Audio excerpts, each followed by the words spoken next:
আপনার কি ধারণা বয়স বাড়ার সাথে সাথে শুধু হার্ট অ্যাটাক হয়? এটা কিন্তু কমপ্লিটলি ভুল। কারণ আজকেই আমাদের আইসিইউতে দুজন পেশেন্ট ভর্তি আছেন, একজনের বয়স 32, একজনের 37, এবং দুজনেরই ম্যাসিভ হার্ট অ্যাটাক হয়েছে। এবং এই কম বয়সে হার্ট অ্যাটাক হওয়ার পিছনে লুকিয়ে আছে তিনটে মেজর কারণ, যেটা অনেকেই ওভারলুক করেন। নাম্বার 1, ঘুম আর স্ট্রেস। কম ঘুমোনো, work life imbalance, extreme amount of stress নেওয়া, এগুলো ডিরেক্টলি আপনার ব্লাড প্রেশার বাড়াতে পারে এবং ইভেনচুয়ালি আপনার হার্ট এফেক্টেড হতে পারে। নাম্বার 2, স্মোকিং অ্যান্ড নতুন ভেপিং, এগুলো ডিরেক্টলি আপনার আর্টারি ব্লক করতে পারে। আমি অকেশনালি এক্সকিউজ দিয়ে এগুলো করি, এটা যদি ভাবেন তাহলে আপনার কিন্তু ইভেনচুয়ালি ভবিষ্যতে গিয়ে হার্ট অ্যাটাক হওয়ার সম্ভাবনা অনেকটা বেশি।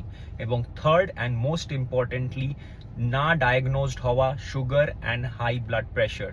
আমরা কম বয়সে এগুলো টেস্ট করি না, কিন্তু এগুলো অনেক পরের দিকে গিয়ে ধরা পড়ে বা ধরাই পড়ে না, এবং ইভেনচুয়ালি আপনার হার্ট এফেক্টেড হয়ে আপনার হার্ট অ্যাটাক হতে পারে। তাহলে কি করবেন? অ্যাটলিস্ট দিনে 6 থেকে 8 ঘন্টা ঘুমন, স্ট্রেস কমান, এবং বছরে অ্যাটলিস্ট একবার সুগার আর প্রেশারটা চেক করান। আপনার ফিট লাইফস্টাইল থাকলেও এটা করা দরকার। এবং হার্ট অ্যাটাকের সিমটমসগুলোকে ডেফিনেটলি চিনতে হবে, কারণ ওগুলো হলে ইমার্জেন্সিতে টাইম ওয়েস্ট না করে যেতে হবে। কনফিউশন থাকলে পিন কমেন্টে আমি পুরনো ভিডিও পোস্ট করেছি, সেটা দেখে নিতে পারেন।